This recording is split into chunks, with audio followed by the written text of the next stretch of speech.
the introspective nature of the guitar noodling makes me think of this title, Head in the Ceiling Fan. I guess it's similar in a way to Head in the Clouds. But then I get this picture a bit like Bird Strike, somebody's noggin being julienned by an industrial fan. Blades are gleaming.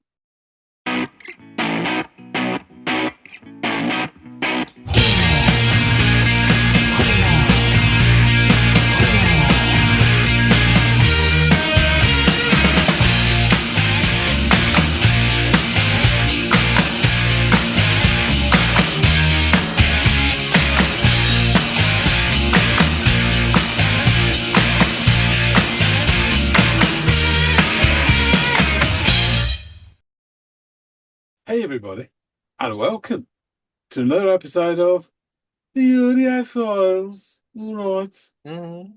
My name's John, his name is Andy.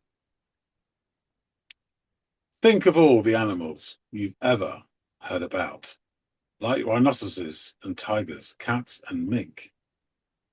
There are lots of funny animals in all this world, but have you ever seen a panther that is pink? Think. A panther that is positively pink. More on that later. But first, we got tracks to listen to. Andy, what have you got for us today? We are going to be going off on our sophomore journey and listening to a band called Title Fight. Now, about almost a year ago, coming up on it, better part of a year ago, I had you check out Dizzy by Title Fight. Yes. And we're kind of working backwards. So Dizzy was off their last album. And now we're going off to the album that precedes that and checking out a track called Head in the Ceiling Fan. So, do you have any... Yeah, it's an interesting place to find your head, and probably wildly detrimental. But do you have any recollection? I know it's been a while, and we've done hella episodes, so if you don't, that's fine. But do you recall listening to Dizzy by Title Fight? No, I don't. Okay, that's fine. I mean, hey, come on now.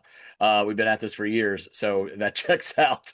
But yeah, well, go back, check out Title Fight, the song Head in the Ceiling Fan. If you like it, maybe revisit Dizzy to see if that resonates with you on a second go around.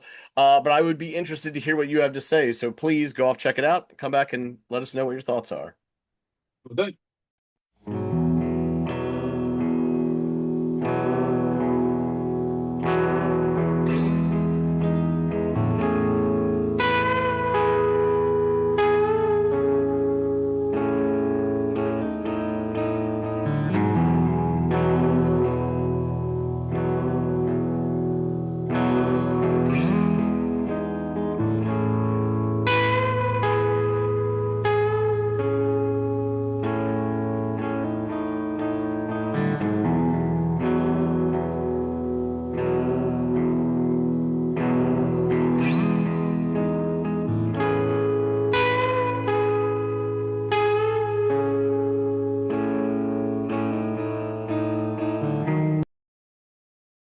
No hurry, in 4 minutes song. It's a nice beginning, this sort of lackadaisical strum. It seems a bit sort of ponderous and thoughtful as well. And it makes me wonder about the title of the song, Head in the Ceiling Fan. Yeah, it's interesting. It's a bit like Head in the Clouds, maybe. But my mind also pictures industrial rotating blades. So a bit like Bird Strike. Somebody's head being julienned. So yeah, perhaps not so pleasant as that. It's an interesting phrase anyway. But yeah, sounds pleasant enough. It's all going to kick off at some point.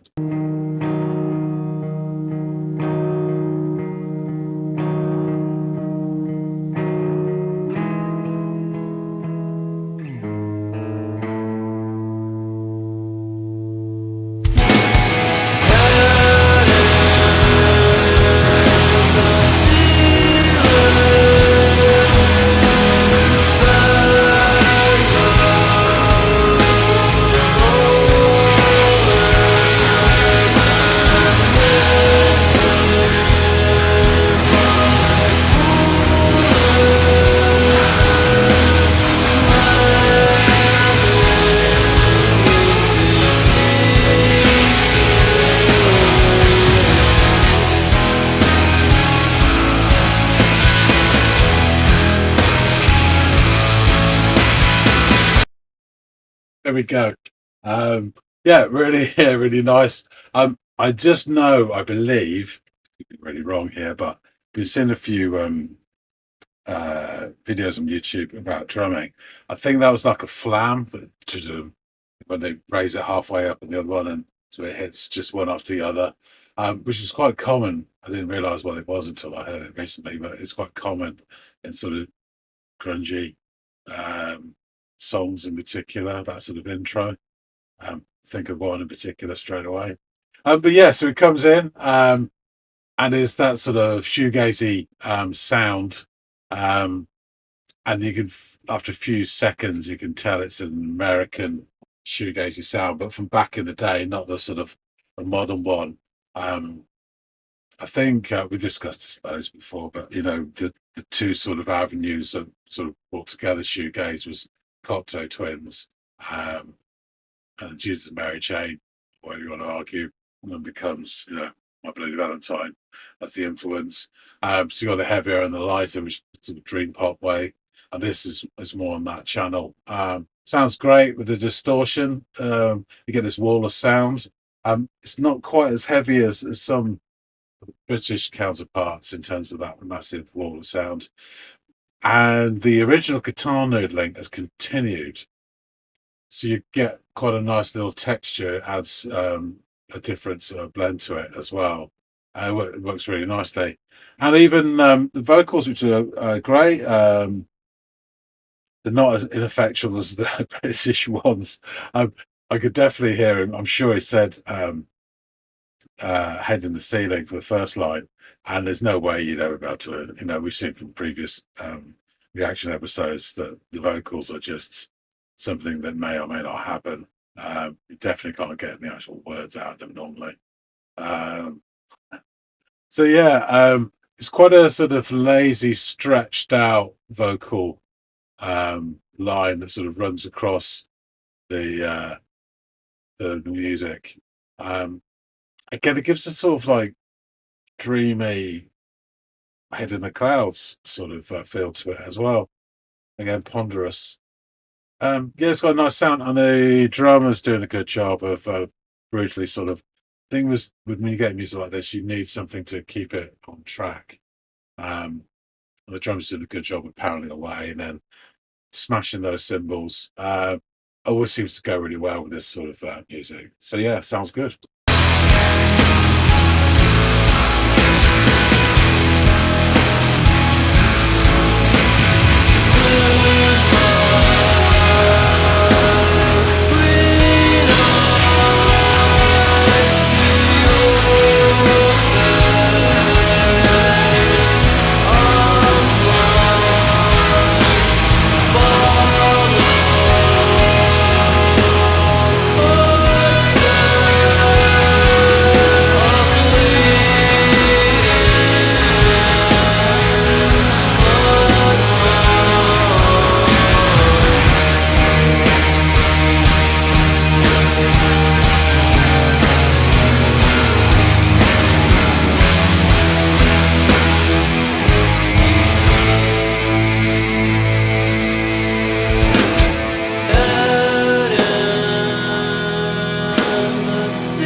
Yeah, interesting. I enjoyed that actually. That was a really nice overall sound to it. There's nothing new or complicated, but yeah. I haven't got a Scoobies, doesn't really matter.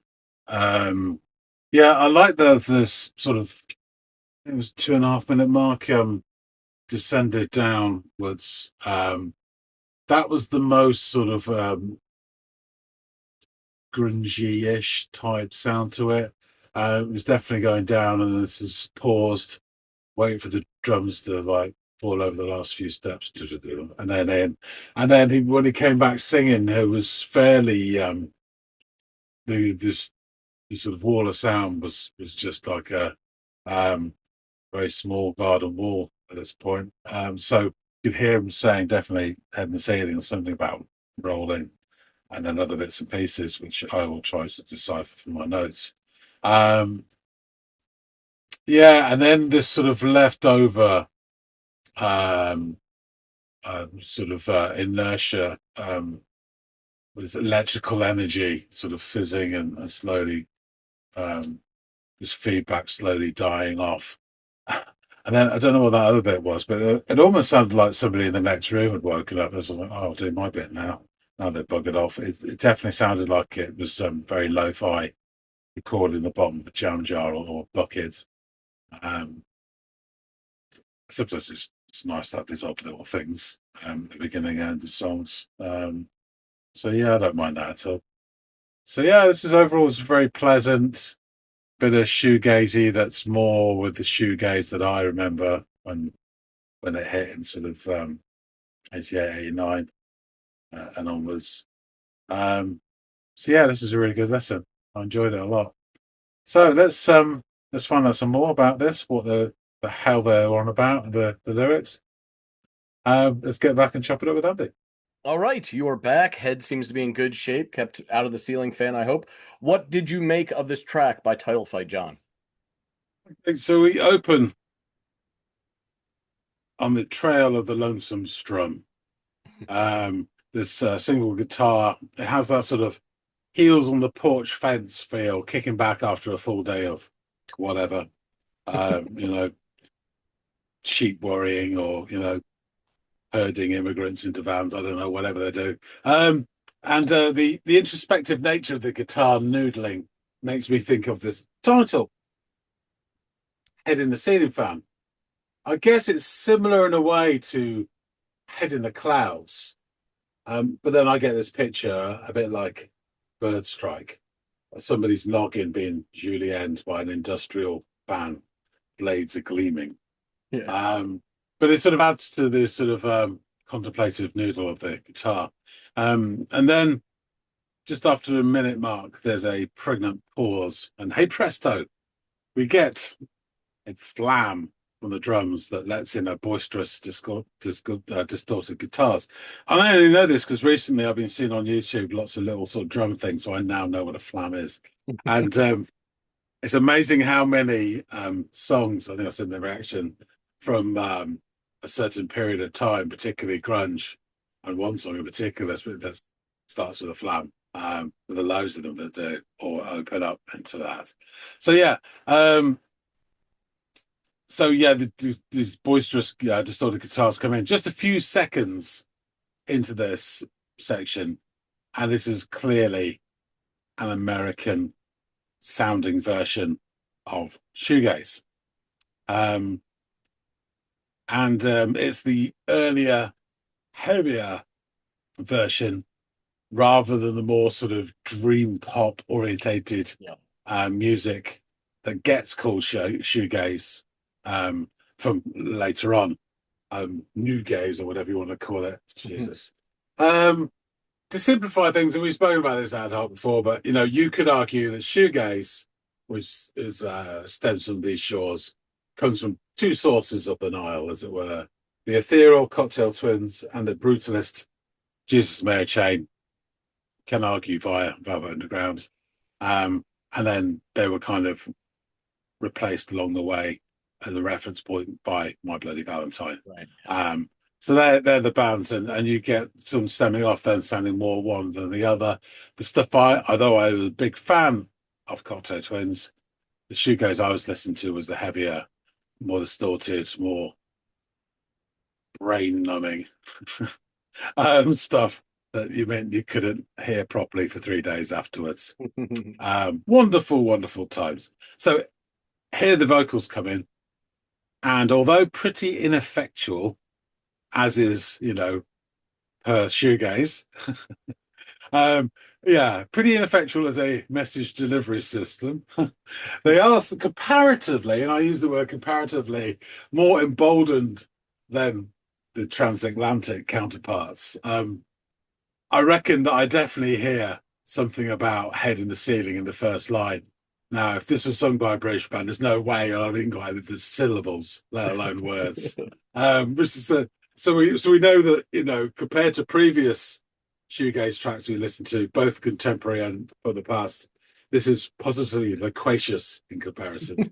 Um, the vocal melody is quite nice. It's stretched and very leisurely. It sort of ambles across the lines, um, along with the wall of sound distortion from the we also get the original guitar from that first noodling bit is carrying on, like some Japanese soldier that doesn't know World War II is over. Mm. But he continues to deliberate and ruminate.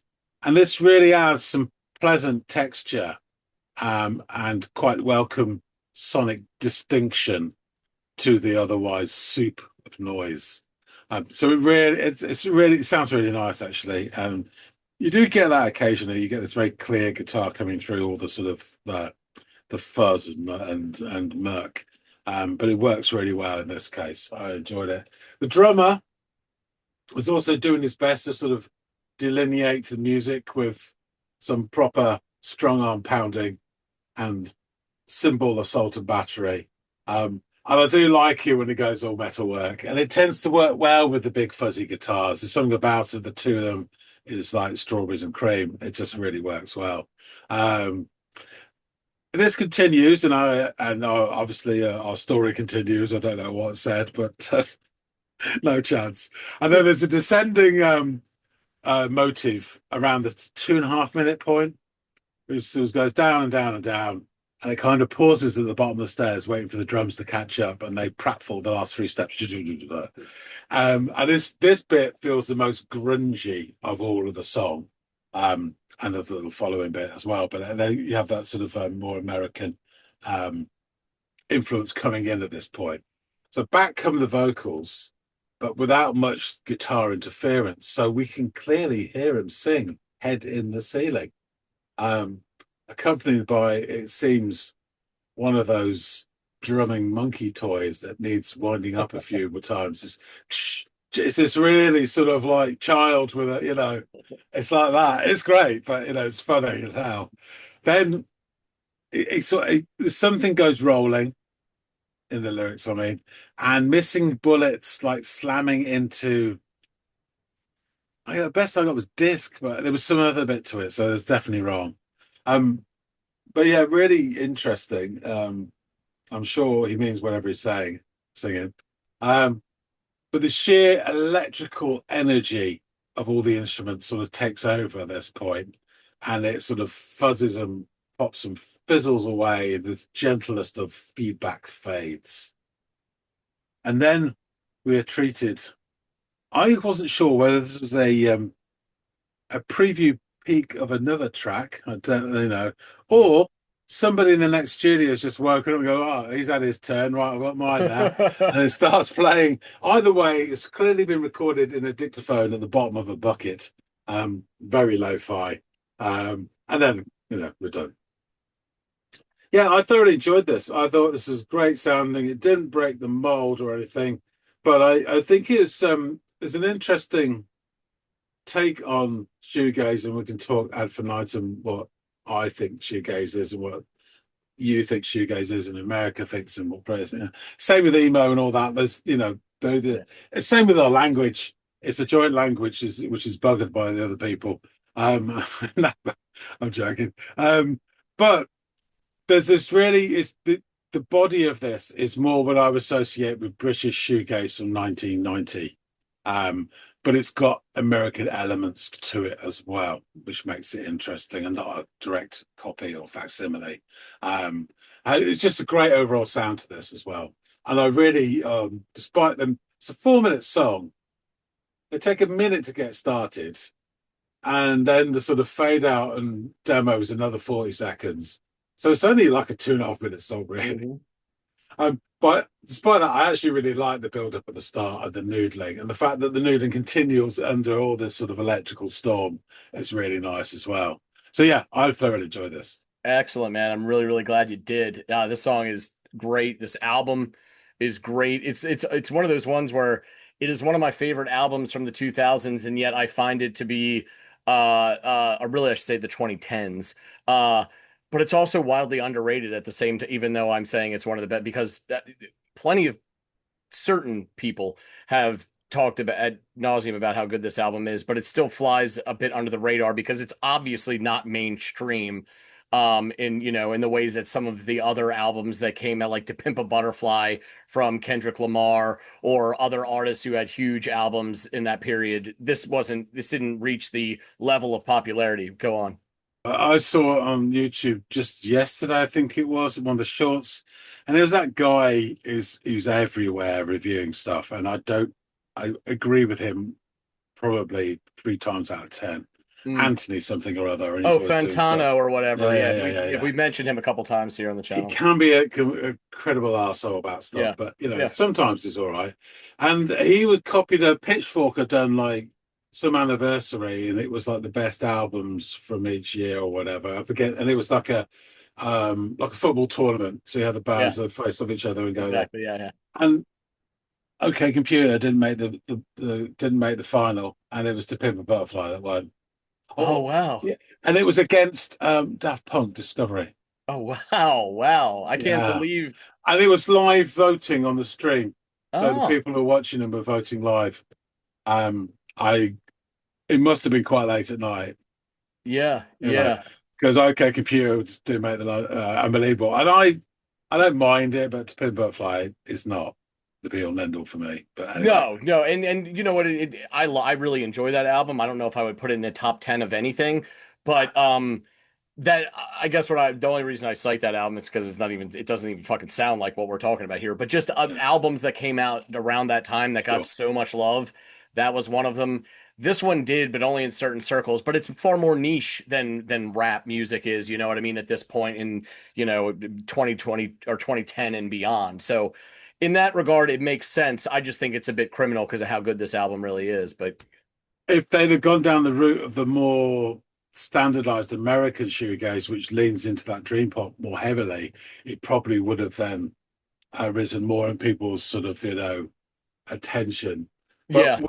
would have made it less special, I'd say. Anyway, Title Fight. They were an American rock band from Kingston, Pennsylvania, formed in 2003, beginning their career playing pop punk. And the band consisted of 12-year-old twin brothers, Ned on bass and vocals, and Ben Russin on drums, as well as Jamie Roden on guitar and vocals. Now, in Are you 2000, sure you haven't got these confused with Hanson? they started early, that's for sure. But that's also another thing I love about these guys is because they evolve at an age where you're expected to do some evolving. You know what I mean? What you liked when you were Yeah, 12 is going to differ from what you like when you're 19, and of so course. they went through that just like a lot of the rest of us did. So in 2005, the band began to gain local attention, coinciding with the addition of Shane Morin on guitar and the opening of their short-lived squat venue, The Future. During this time, the band released 5 demos and a split EP, which culminated in the 2008 EP, Kingston, which was a stylistic shift to emo melodic hardcore. In 2009, they signed to Run for Cover Records, who released their EP, The Last Thing You Forget, which helped to establish the fourth wave of emo. In 2011, they released their debut album, Shed, which coincided with the founding of their all ages venue, the Redwood Art Space. For their second album, 2012's Floral Green, they embraced the influence of alternative rock, which was a pioneering release for soft grunge music. On their final album, Hyperview, released in 2015 and on which Dizzy features, they leaned further into their alternative rock influences, creating a sound more akin to shoegaze. Title Fight's activity began to slow in 2016, playing only a small number of shows in 2017. They played their final show in January of 2018, soon entering an indefinite hiatus, which they have yet to break from. Um, this track, Head in the Ceiling Fan, was released as a free download in July of 2012, coinciding with the band's announcement of the aforementioned Floral Green and its release date of September 18th. On August 14th, the band premiered another song, Sympathy, on NPR Music's All Songs Considered program. 1 month later, Spin premiered a full stream of the record on their website, including an interview with Ned Russin. Upon release, Floral Green debuted at number 69 on the Billboard 200 and peaked at number 2 on the US Billboard Vinyl Albums chart. That, to me, if you're like a real, as you put it, muso, uh the where you chart on a vinyls album is pretty indicative of how good you are in whatever niche you're trying to occupy, because only ardent true music lovers would go out and buy the vinyl version of that album. So I always like, that's always a test for me, like how well did it do on the vinyls, especially when it comes to indie or niche type music, and not the mainstream indie, but the more like you have to sift to find it kind of stuff. So yeah, to peak at number 2 on the Billboard vinyl is actually pretty damn good. In September and October, the band went on a European tour with La Dispute and Make Do and Mend, and the band performed a celebrity release show for the album on October 19th. German alternative music magazine Visions included the CD version of the album in their October 2012 issue, and in its review section awarded the album album of the month. In October and November, the group went on a headlining U.S. tour with main support from Pianos Become the Teeth and Single Mothers. The album was included in The Wasters' Top Albums of 2012 list and was later named the 29th best album of the 2010s by Chorus FM. Over at Metacritic, the album sits at a rating of 84, earning it the designation of universal acclaim. Alex Deller of the BBC reviewed the album and wrote the following: "We're at a funny point now. Nostalgia is chasing rehash and reunion to the point where upstarts like Pennsylvania's Title Fight are touring the same sweat-drenched circuit as the bands they're aping, many of whom have either joined the reunion conga line or are in their doddering dotage and long past their prime. Floral Green, then, the band's second album, has a lot to live up to. Not only does it follow hot on the heels of their much-loved 2012 debut, Shed, but also new efforts from stalwarts to whom they owe a debt. Alongside the rough and tumble numbers and cheeky nods to Midwest emo, Frown's guitar line might have crept from a Braid B-side, while the tender Make You Cry could be a more boisterous counterpart to something fellow 90s revivalist Swing Set might have penned. You'll also detect the occasional whiff of Sonic Youth and with Head in the Ceiling, the spacious, languid sounds of Hum.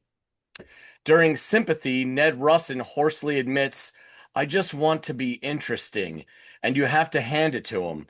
Title Fight have managed this and then some by retaining their earnest, emotional core while effortlessly expanding their palette. The album demonstrates a newfound fullness and depth that makes its predecessor sound almost two-dimensional. So lyrics: "Head in the Ceiling Fan goes rolling and missing like bullets slamming into deerskin. Glued my green eyes to your face. I'm blind. Follow footsteps, a bleeding bloodline. Head in the Ceiling Fan goes rolling and missing like bullets slamming into deerskin." Track 5 on Floral Green by Title Fight. This song portrays the negative cycles of a toxic relationship. The writer feels like a victim, like prey, but doesn't necessarily desire to escape the relationship at the same time. They stay despite the pain because they are in love, however detrimental to them it might be. The song is sampled on multiple other tracks by different artists due to the moving guitar melody in the background. Craig Manning of AbsolutePunk.net was tasked with ranking the top 50 albums from the decade that was the 2010s and placed Floral Green at number 29, writing, Floral Green seemed to be one of those albums that was always there, a personal favorite I could fall back on anytime I struggled throughout college. I remember being blown away by Head in the Ceiling Fan, a monolithic slab of post space rock that sounded like the furthest possible thing from Shed. I remember reading comments that it was Hum worship and subsequently discovering Hum. In fact, if there's anything that validates my undying love for this record, it's the way I've witnessed it unite genre fans across the board over the past decade. Before every run for cover band was a grunge revival band, before every hardcore band decided to become a mediocre shoegaze band, Title Fight had aspirations to be more than just a good punk band. Floral Green is a monster of a record that has something for every kind of alt rock fan. There's pit inducing melodic hardcore anthems like Secret Society, a closing track that would make Nirvana blush in between, and one of the catchiest post hardcore songs ever written, Like a Ritual. Will Yip's production has long been a subject of debate, but never has it served a band better than it does here. Fiery guitars and a massive rhythm section lend to the intense vocal performance of Jamie Roden and Ned Russin, creating an album that plays like a live set. Title Fight was always a band in good company, but they've remained ahead of their time through the release of Hyperview in 2015, which unfortunately appears to be where the band has left things. But for those of us who remember hearing Floral Green for the first time, if you know, you know. So yeah, really great album, totally worth checking out. And if you don't do so in short order, I might dig or cultivate something else from it, in the not too distant future to shed some more light on what I think is one of the really great albums of the 2010s. Um, and maybe in doing so, you'll be able to hear some of this other alt rock sound that they tipped their cap to throughout. But to be frank, I'd also like to bring at some point some stuff off of their debut album Shed, which is really good stuff. But yeah, man, I'm really glad you enjoyed this as much as it sounds like you did. Awesome. Yeah, and some really interesting reference points for other bands noted there with this Yeah, little sprinklings of sounds. exactly. Some of which I have a passing knowledge of, Yeah. um, and a slight liking for. Yeah. There you go. Um, I will say that as someone who is a diehard Hum fan who remembers hearing them in the mid '90s, and then to hear a band of guys younger than me discover them and fall in love with them, or listen to this and then hear that this was inspired by Hum to go off and discover Hum is just heartening to me. And I'm seeing more and more articles come out where bands like Hum and Failure, who relatively flew under the radar during their peak era, are now finding their way into influencing these new younger bands that are coming out, is really great to hear and see. As someone who loved them when they were in the throes of their youth, creating stuff and touring. I think that funnel of influence, as it were, was much narrower 30 years ago. So bands would reference, oh yeah, we were spoiled by, Joy Division or whatever. Everyone knew of them. Yeah, So it was almost like it was which ones influence you, but you kind of would know. And as it goes on, that funnel widens, and these bands are influenced by a lot more bands that were influenced by them, and yeah, then so on. So and I think because of that, it kind of slipped by for a little while that there was one or two key indicators that you would name, but after that, people didn't really bother. but it seems like you're saying this influence thing is becoming a bit more important again, Yeah, as the lines of identity are being, drawn in again, as it were. 'Cause things started to get a bit fuzzy, and now we want to define things again a bit more. Take away the fucking auto tune and have your yeah. own voice. And so your heritage, or what influenced you, it becomes more important again. And then these bands get the recognition which they never got before. Exactly. Or they didn't get to the level that you felt as a Yeah, fan they deserved then. Exactly, exactly. Yeah, I'm with you on that. It is heartening. But yeah, thank you so much for giving this a listen, John. I really appreciate your time, yeah, buddy. my I'm really pleasure. glad you liked it. Guys out there in the listening audience, please let us know what you thought of this track. I'd be interested to hear what you guys have to say. If there's other stuff off this album, which I alluded to maybe drawing from the future, that there's tracks that you'd like to hear off that album, feel free to drop them down in the comments field below, or frankly, any of their other stuff or any other band, similar or not to this. Just feel free to shout it out. We'll add it to the list. So long as one of us is not familiar with it, it'll make the cut for a future Friday episode. Please like, share, and or subscribe if you haven't done any or all of those things. It doesn't cost you anything, but a couple clicks and seconds of your time, but we will forever appreciate it. And hopefully John and I will catch all y'all in growing numbers on the next installment of the Audio Files. We'll see you later, guys.